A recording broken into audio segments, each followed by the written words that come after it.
ओम नमो भगवते रामकृष्णाय।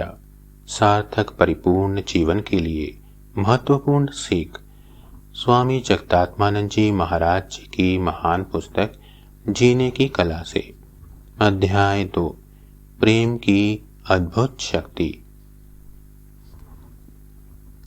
घृणा के विनाशकारी प्रभावों पर चर्चा जारी है। हार्दिक प्रार्थना एवं भगवान की शरण में जाने से हम अवश्य ही घृणा भाव से छुटकारा पा सकते हैं। आइए अब हम क्रोधोन्माद की अग्नि विषय पर चर्चा सुनते हैं।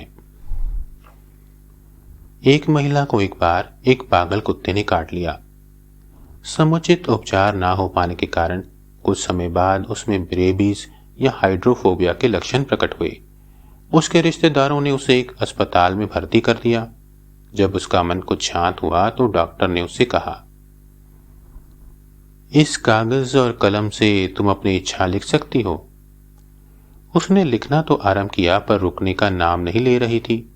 डॉक्टर ने सोचा कि उसका मन पुनः दुर्बल हो रहा है और उसने पूछा, तुम क्या कर रही हो? महिला ने कहा, मैं उन लोगों की सूची बना रही हूं जिन्हें मैं काटना चाहती हूं।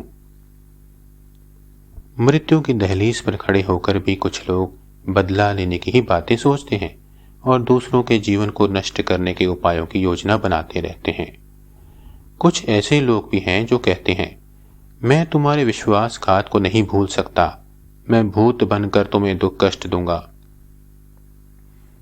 शरीर पंचतत्व में विलीन हो सकता है परंतु बदला लेने की इच्छा नहीं जाती। अब हम सुनते हैं अपने अगले विषय राख से ढका अंगार पर चर्चा। कुछ लोग छिपे तौर पर बदले का भाव रखते हैं।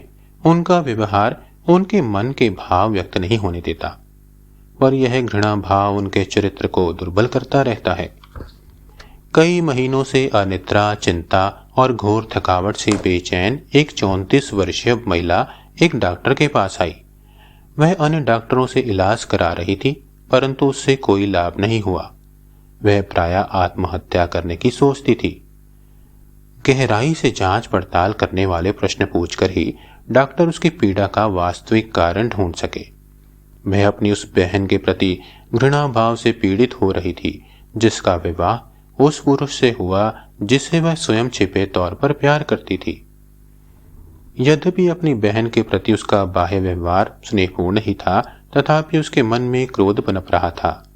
उसके मानसिक और शारीरिक दुख दर्द का यही कारण था। इसी दौरान एक महात्मा ने उसे सांत्वना देते हुए समझाया, देखो, घृणा एक दुर्भावना है। तुम भगवान की शरण में जाकर अपनी बहन के प्रति उत्पन्न क्रोध भाव से मुक्ति पाने के लिए प्रार्थना करो।